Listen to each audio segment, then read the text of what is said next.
Bonjour à vous. Alors aujourd'hui, une interrogation. Certains d'entre vous attendent le Messie, mais vous pose la question.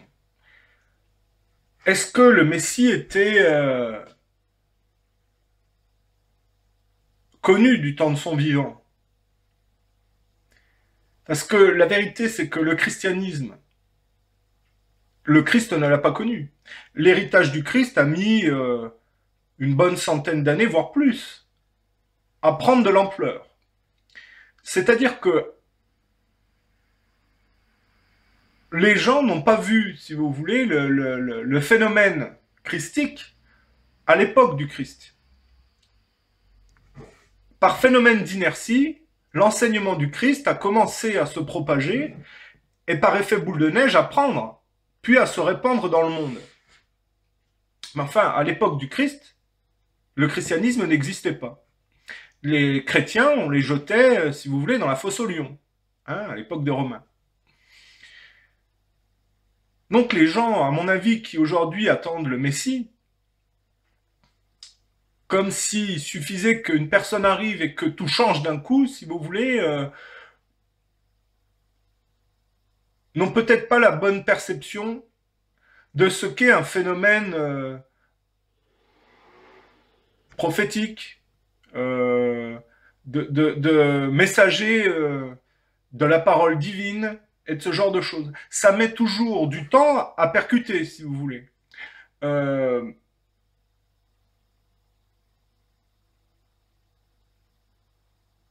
alors, autre question. Alors, je peux me tromper, hein, évidemment, tout dépend aussi de l'époque.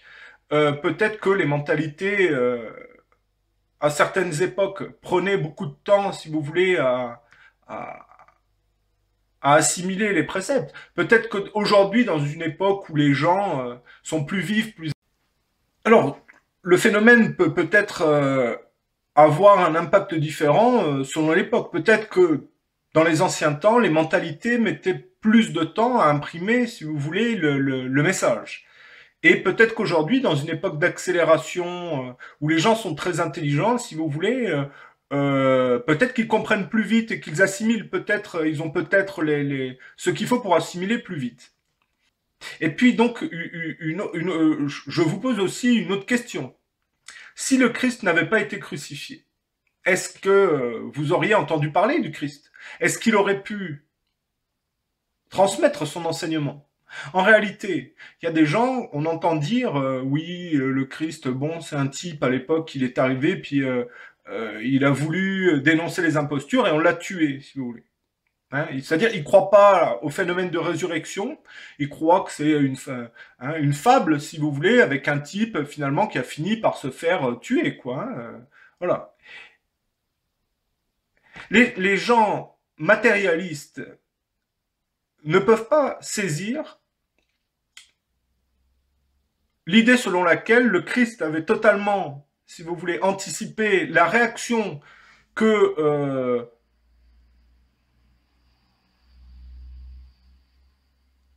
son courage et le fait qu'il mette en lumière les faiblesses humaines allaient engendrer.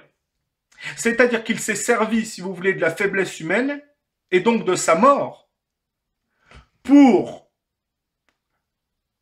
rendre pérenne dans le temps son enseignement. Si le Christ n'avait pas été crucifié, vous n'auriez jamais entendu parler du christianisme, car l'essence même du christianisme se transmet au travers du parcours de la vie de Jésus-Christ. Je pense que le Christ était un être supérieur, qui connaissait la nature humaine, qui savait la réaction qu'allait susciter son comportement courageux, et qui avait misé, si vous voulez, sur le côté spectaculaire de ce qui lui était arrivé, pour imprimer l'enseignement d'une réalité humaine non dite. Et là où on va plus loin, puisque pour ce genre de personnes, pour ce genre d'être, si vous voulez, la mort n'a pas de mystère, si vous voulez, là où on va plus loin, c'est que par le phénomène de résurrection,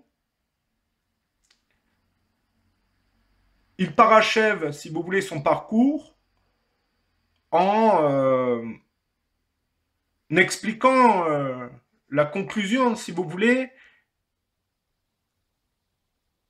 qui a abouti à la solution. hein, c'est-à-dire le Christ a son parcours de croix, il l'assume, il ne tombe pas dans le complexe et la haine, il comprend les faiblesses humaines et pardonne, et il revit. Et donc, à mon avis, il a été beaucoup plus malin que les gens matérialistes de son époque, puisqu'il a suscité une réaction qui est la réalité cachée des faiblesses humaines, et par ce comportement réfractaire, haineux, mesquin, agressif, il a sublimé, si vous voulez, son parcours. C'est-à-dire que il a véritablement utilisé le caractère réfractaire et les mauvais comportements cachés des humains pour faire apparaître le bien. Il s'est servi du mal, si vous voulez. Et il a utilisé sa mort et sa vie, si vous voulez, pour son enseignement. Alors, il peut y avoir deux possibilités, mais de toute façon, le fond ne change pas. On peut dire, oui, finalement, le Christ est une personne qui a eu un comportement, il a été crucifié, et puis voilà, quoi. Et après, des gens ont utilisé, si vous voulez, qui étaient élevés, son parcours pour expliquer comment s'extraire, si vous voulez, de la réalité des faiblesses humaines et quel est le chemin, si vous voulez, à suivre pour s'en sortir. Ils ont utilisé la vie du Christ et ils ont mis ça, si vous voulez, sous forme ésotérique pour expliquer la réalité de l'aspect matérialiste humain, de l'aspect vertueux, si vous voulez. Et donc, la résurrection, ça serait l'explication de comment s'en sortir. Aujourd'hui, force est de constater, 2000 ans après cet événement majeur, si vous voulez, que les gens n'ont pas saisi. Hein. Quand on leur parle du Christ, si vous voulez, quand on leur parle de l'enseignement du Christ, il y a toujours des gens qui prennent Moïse pour un héros. Et puis, si vous voulez, on voit que le matérialisme est là, hein, au niveau collectif. Je veux dire, le culte du veau d'or est plus que jamais, si vous voulez, d'actualité.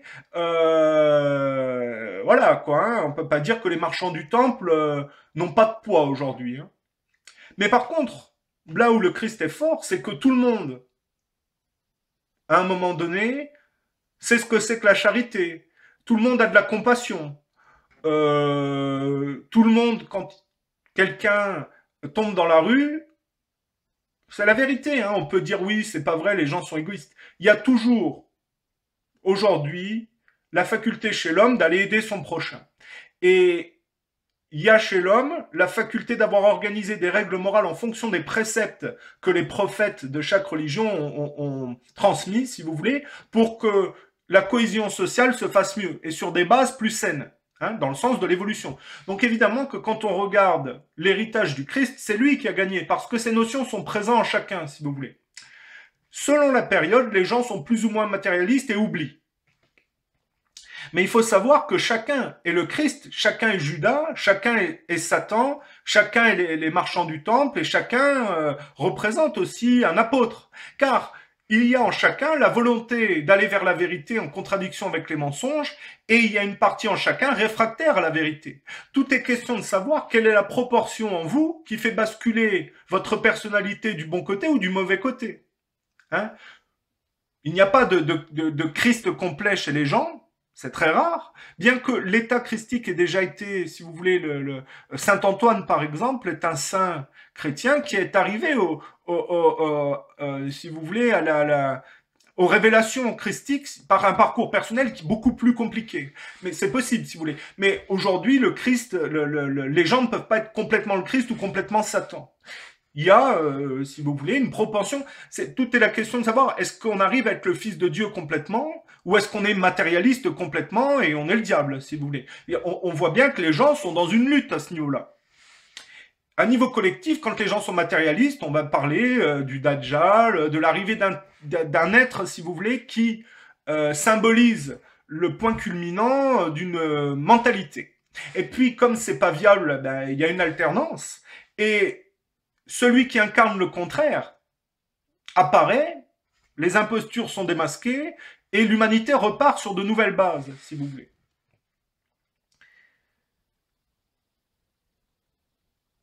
L'humanité n'est pas destinée à perdre, donc le Christ va réapparaître. Il n'y a aucun doute là-dessus. Ça sera peut-être sans que les gens s'en aperçoivent. On peut toujours dire, oui, finalement, on redécouvre quelque chose qui était présent, et puis on dit, bah tiens, ça, si c'était le Christ de notre époque, si vous voulez.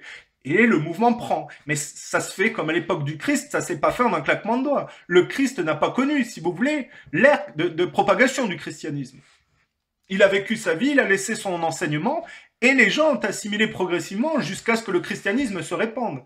L'Empire romain n'a pas été chrétien avant que progressivement les mentalités, et les femmes ont joué un rôle moteur là-dessus, se propagent, si vous voulez. Je pense qu'aujourd'hui, si une révolution et un changement se passent, ça sera dans la non-violence et par la propagation, si vous voulez, de notions et de préceptes. Il n'est pas question de dire aujourd'hui, ces gens-là sont des salauds et responsables de tout. On peut penser que... on entend les juifs, de toute façon, c'est des salauds, c'est de leur faute. Mais la réalité, c'est que si les juifs ont autant de poids, en tant que peuple un peu plus matérialiste que les autres quand même, c'est une tendance collective. Alors évidemment que quand on vit ensemble, il y a des règles, et que ceux qui les enfreignent, hein, des règles morales, si vous voulez, de vie en cohésion, ceux qui les enfreignent doivent être punis. Ceux qui les travestissent doivent être punis.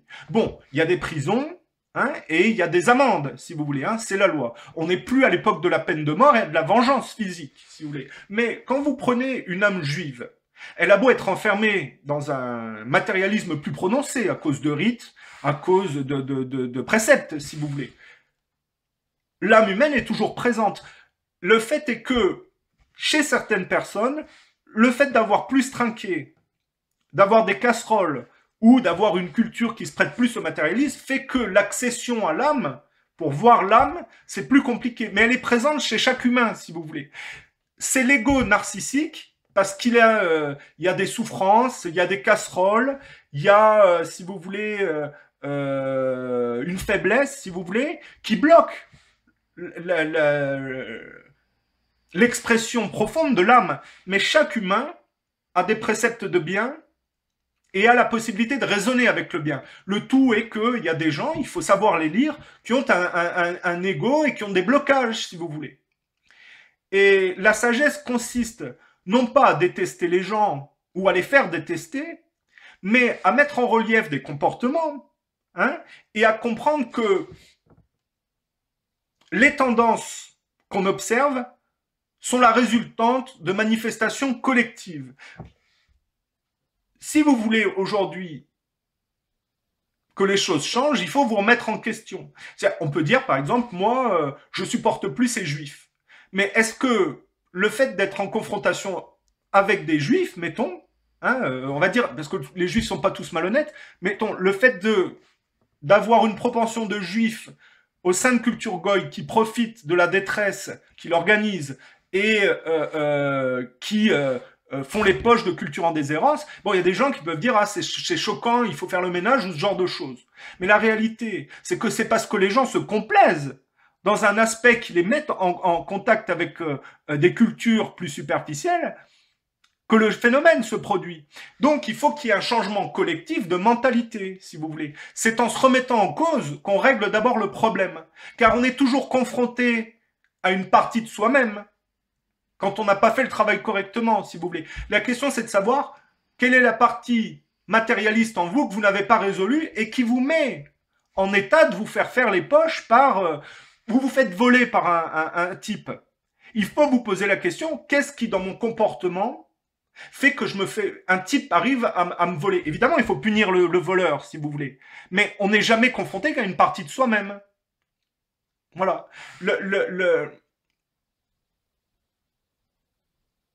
Que ce soit le plus pourri des types, il y a toujours une âme. Elle est plus ou moins accessible, il y a un ego qui bloque, si vous voulez.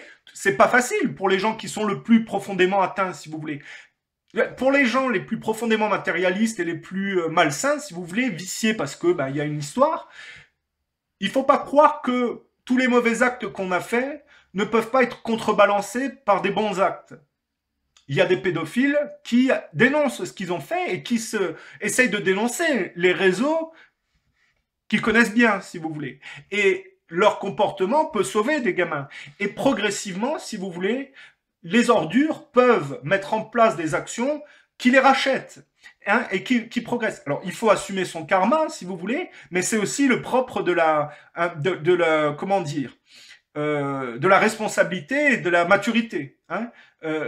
J'aide, je vais assumer mon karma, je vais avoir un processus de rédemption. Ça demande beaucoup de courage, mais c'est jamais perdu pour personne. Il y a toujours la possibilité de remonter la pente et de s'en sortir. Mais il faut comprendre l'humanité comme un tout collectif et que il y a des tendances à un moment donné qui apparaissent pour un problème collectif. Quand les mentalités seront de moins en moins matérialistes, de plus en plus morales, il y aura plus de problème avec les personnes qui en tirent profit, si vous voulez.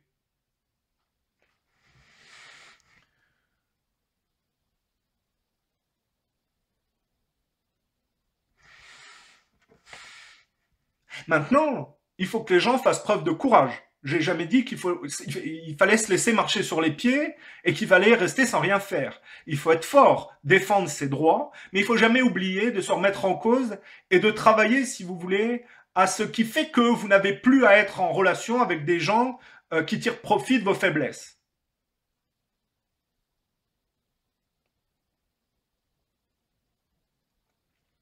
Il faut éviter les pièges du passé, où par exemple des gens plus virils comme les nazis qui arrivent à sortir de la dette, à un moment donné font le ménage et font payer, hein, par la violence la résultante d'un chaos collectif et de l'installation d'une mesquinerie et de gens qui profitent, si vous voulez, de la débâcle générale.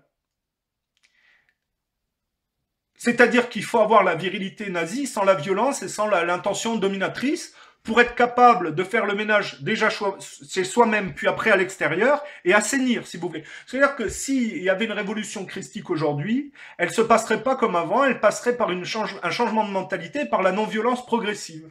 Et ça s'étendrait, si vous voulez, progressivement jusqu'à ce que le système s'assainisse de lui-même. Il faudrait probablement, parce que quand il y a un blocage, si vous voulez, une gangrène, mettre un coup de pied à un moment donné dans le phénomène de barrage pour que les choses avancent. Hein. Ça nécessite de la sagesse et de la maturité. De même, ça nécessite d'être extrêmement avisé dans le sens que il y a des gens qui sont spécialistes du blocage et qui peuvent évidemment mettre des affaires en place pour calomnier les personnes qui essayent d'aller dans le bon sens et couper, si vous voulez, un élan. Et tout ça, ça demande beaucoup plus de maturité et beaucoup plus de sagesse. C'est pas pour rien aujourd'hui qu'on essaye d'abêtir les gens et de les couper de l'intelligence et du raisonnement.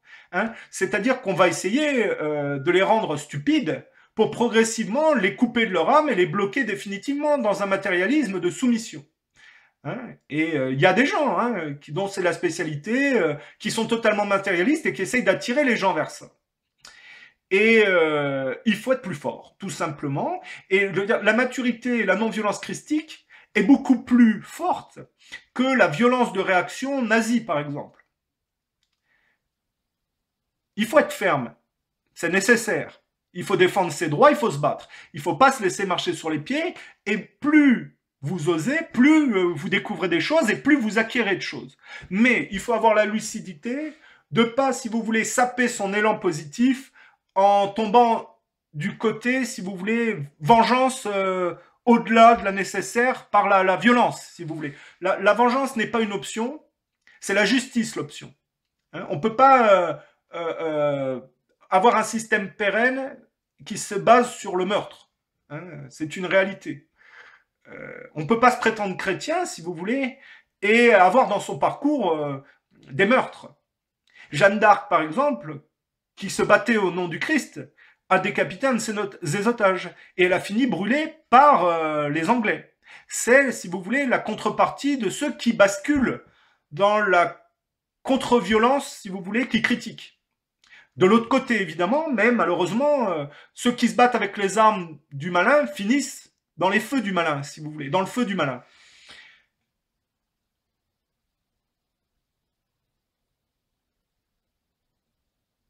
La sagesse de la non-violence christique demande beaucoup plus de force que la violence de réaction, au-delà de celle nécessaire pour débloquer une situation. Le meurtre est exclu, la fermeté est obligatoire, si vous voulez, mais vous ne pouvez rendre aujourd'hui, dans le jeu du bien contre le mal, pérenne votre changement que dans la non-violence.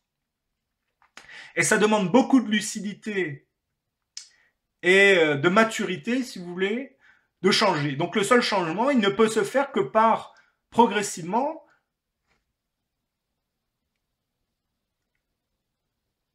la compréhension par chacun de préceptes qui lui donnent les clés à retrouver la voie de la morale et de la vertu, si vous voulez. Et quand les gens transmettront en eux tout ce qui leur permet de s'en sortir, ça changera, les choses changeront d'elles-mêmes, si vous voulez. On ne peut pas obliger les gens à aller du côté du bien. Il y a des gens qui se complaisent dans leur ego narcissique et qui ne veulent pas faire d'efforts. On ne peut pas les contraindre. Ces gens-là font ce qu'ils veulent, si vous voulez. Il y a toujours des gens qui peuvent moquer le Christ, si vous voulez, qui peuvent ricaner. Mais fort bien. Par contre, il faut s'atteler soi-même à ne pas, si vous voulez, à se laisser distraire par ces gens-là, qu'ils aillent où ils veulent. Mais il faut être capable de s'extraire, si vous voulez, des imposteurs ou des gens, des perdants, si vous voulez, qui préfèrent se complaire dans les apparences et la jouissance matérialiste et puis la compétition de l'ego, si vous voulez, narcissique. Il faut être humble et progresser lentement mais sûrement. On ne peut pas s'en sortir tout de suite, si vous voulez. Il faut remonter la pente et puis progressivement avoir son chemin. Ça ne prend pas qu'une vie. Hein. Ça peut prendre 2, 3, 10, 20, 100 vies, si vous voulez. Mais il faut lentement, progressivement remonter, si vous voulez. Et bon, moi, par exemple, j'arrive à percevoir des choses et à comprendre des choses et je les transmets par rapport à des canaux de diffusion, si vous voulez. Bon, j'impose pas mon point de vue et je suis pas un héros. Je veux dire, j'ai pas le physique, je suis pas Gragalet, si vous voulez, mais je suis pas un playboy. Les gens vont pas s'identifier à moi. C'est parfait. Moi, j'ai pas le poids de tout porter sur moi et que les gens se plantent en identifiant quelque chose physiquement, hein, qui regardent mes vidéos, qui s'imprègnent des idées ou des préceptes et qui les utilisent pour eux et qu'ils deviennent leurs propres héros. Moi, je veux pas que les gens me suivent. Je m'en fous. Et je veux pas de reconnaissance. Je m'en fous. Moi, ça n'a pas d'intérêt. Je suis solitaire et j'aime bien ça, si vous voulez. Hein. C'est pas un problème pour moi. Et bon, il y a deux sortes de héros. Il y a le héros qui arrive à rendre pérenne ce qu'il propose, c'est-à-dire qui rend les autres meilleurs et capable de décliner, si vous voulez. Alors, il faut bien comprendre, hein, les préceptes, les gens qui défendent des préceptes, ça ne peut se faire qu'en ayant compris ces préceptes et en les ayant assimilés. Et les préceptes ne sont issus que d'une chose, l'expérience. Donc il faut que les gens fassent des expériences pour acquérir des préceptes et avoir quelque chose à défendre. Les gens qui défendent des préceptes sans les avoir compris, ce sont les premiers qui, quand ils sont confrontés, si vous voulez, à l'adversité, ne savent pas, si vous voulez, y faire face.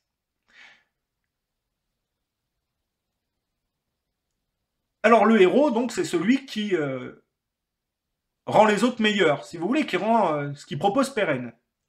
Il y a des héros qui tiennent tout à eux tout seuls, si vous voulez. Ils sont véritablement des héros, mais les gens ne sont pas à la hauteur. Et il n'a pas réussi à transmettre, les gens n'ont pas réussi à assimiler. Ce qui fait que quand le héros disparaît, bah, les gens progressivement, l'héritage se dilapide, si vous voulez. Et donc, le mieux dans cette histoire, c'est que chacun puisse avoir la possibilité d'être son propre héros et, sur la foi d'expérience acquise, de défendre des préceptes. Alors évidemment, tous les héros de l'histoire exposent leurs préceptes pour que les gens aient des notions, si vous voulez. Mais c'est vrai qu'il n'y a rien qui remplace l'expérience, si vous voulez. Aujourd'hui, le problème, c'est que on est dans une société de loisirs. Donc les gens ont tout facilement. Et ils n'ont plus l'expérience. C'est ça le problème. C'est qu'ils n'ont plus la mémoire de l'expérience se perd. Et donc, il y a beaucoup de jeunes qui s'engagent dans la défense de préceptes, dont, si vous voulez, ils n'ont pas la mémoire. Ils savent pas ce que c'est parce qu'ils l'ont pas expérimenté. Il manque des hommes aujourd'hui Car ça, c'est véritablement le travail des hommes. Les femmes peuvent l'incarner, si vous voulez, mais ça a moins d'impact que quand c'est un homme. La transmission, père-fils, père-fille, si vous voulez. Chacun, si vous voulez, chacun ses attributs. Hein.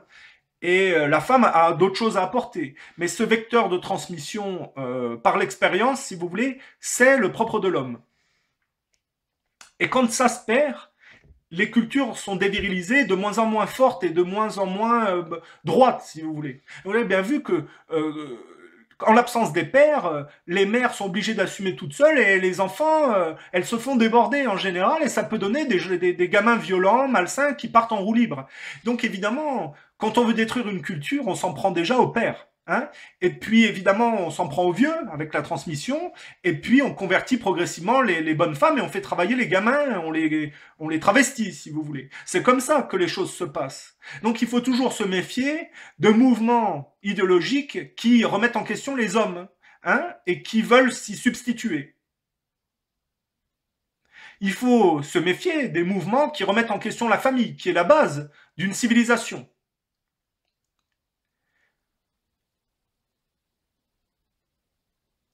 Et donc, des modèles collectifs pérennes mettent évidemment la famille et le rôle normal des gens est respecté. Les attributs de l'homme, les attributs de la femme. En complémentarité pour une efficience, si vous voulez, du noyau de départ, la famille, avoir des enfants sains, et collectivement, évidemment, ça se retranscrit par la même chose.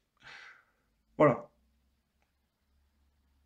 Ensuite, il faut savoir que chacun, parce que le psychisme humain est fait de la même manière, nie plus ou moins le viol intergénérationnel. C'est un viol réel ou non dit, si vous voulez. Hein, ça dépend. Hein. Moi, je ne parle pas de viol direct avec un rapport d'une sexualité trouble. Ça peut être un viol intellectuel, non dit.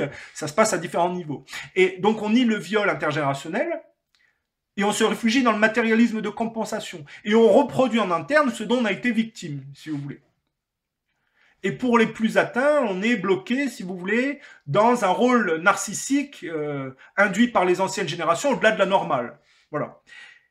Et le tout consiste à travailler sur les secrets de famille, les non-dits, son histoire, le rapport des anciennes générations, le rapport des nouvelles, pour s'extraire, si vous voulez, sans haine par la morale et la droiture, si vous voulez, de la prédation intergénérationnelle. Ceux qui se mettent en échec, c'est ceux qui n'arrivent pas à s'émanciper par la droiture et qui, finalement, par les velléités de vengeance, de meurtre, si vous voulez, parce qu'ils ont été, à cause d'un viol intergénérationnel, enfermés dans un matérialisme, un complexe, si vous voulez, qui n'arrivent pas à en sortir, ça, c'est ce qui produit les modèles barabassiens au profit des marchands du temple et qui condamne les gens à une gestion de patrimoine morbide qui, progressivement, par prédation interne, aboutit au plus petit dénominateur commun matérialiste, si vous voulez.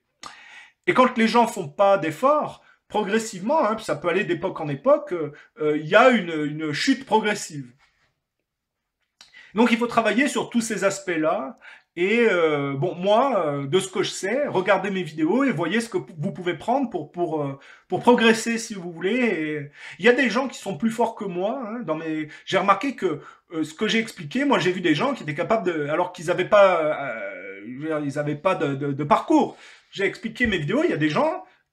Ils m'ont pris des films et ils me les ont expliqués parfaitement. Hein. Ils ont parfaitement compris le truc. Donc il y a des gens qui sont plus doués que moi, hein, puisqu'ils arrivent, ils regardent un film, avec mes vidéos, ils arrivent à tout comprendre. Donc il y a des gens qui sont doués, si vous voulez. Il y a des gens qui ont des facultés. Hein, c'est présent de partout. Et ça fait plaisir, quoi, quand même. Et moi, si je regarde sur mes vidéos, il y a 90% de gens d'avis favorables. Alors, il n'y a pas que les vidéos, il faut que ça...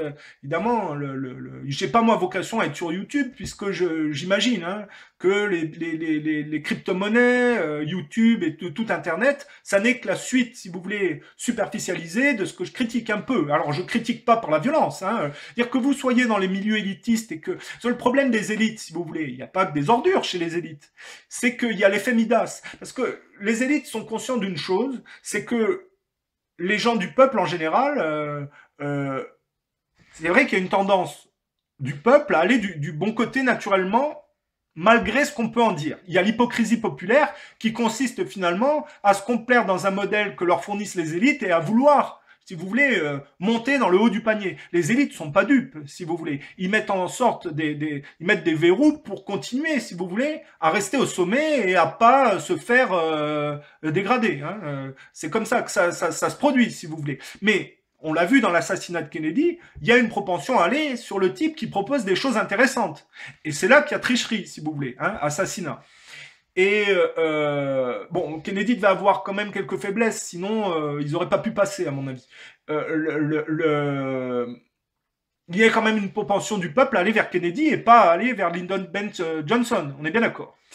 Et donc il y a des triches. Et il y a une propension du peuple à aller du bon côté. Hein, comme à l'époque du Christ, il y avait une propension populaire quand même à comprendre que le Christ était le bon côté, si vous voulez. Hein. Chacun sait qui est le bon et qui est le mauvais, hein. Il n'y a pas de doute. Hein. J'ai jamais vu moi quelqu'un dire que le Christ était un salaud et une ordure. Hein. Donc tout le monde a des notions de bien et de mal, si vous voulez. Après, il y a des cyniques, hein, il y a les désabusés, il y a les perdants, et puis il y a je veux dire, les compétiteurs dans l'ego, si vous voulez, le matérialisme. Hein. Ils ont l'intelligence et ils pensent que finalement, comme ils n'arrivent pas à s'extraire par le courage, la compétition dans l'intelligence machiavélique est pour eux, si vous voulez, une jouissance dans la vie, si vous voulez. Bon, ils sont à plaindre. Hein. Et les cercles élitistes, si vous voulez, eux, leur malédiction, c'est l'effet Midas. C'est-à-dire qu'évidemment, pour être élite, si vous voulez, pour être au niveau élitiste et jouir, si vous voulez, des meilleures acquisitions matérialistes, ben, il faut bien souvent sacrifier une partie de morale. Et pour rester tout le temps à la hauteur, si vous voulez, malheureusement, ils sont dans une malédiction du culte du luxe, si vous voulez, qui les enferme. Hein, c'est l'effet aussi Midas. C'est aussi une malédiction. Moi, je suis pas pour tuer les élites, si vous voulez. Alors que certaines élites sont pour tuer une bonne partie des gens. Hein, faut être clair, c'est la vérité.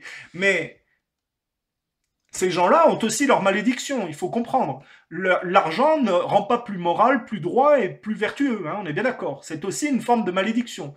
Le malheur des élites, c'est de ne pas profiter de leur avantage matérialiste pour travailler sur la morale, si vous voulez, et progressivement se détacher. Ça ne veut pas dire se faire piquer l'héritage par ceux en dessous qui voudraient être à leur place. Ça veut dire, à leur niveau, d'être capable de se détacher du matérialisme pour travailler sur la morale. Car évidemment, si des élites font des efforts de moralité, ça se retranscrit sur le peuple qui suit en général.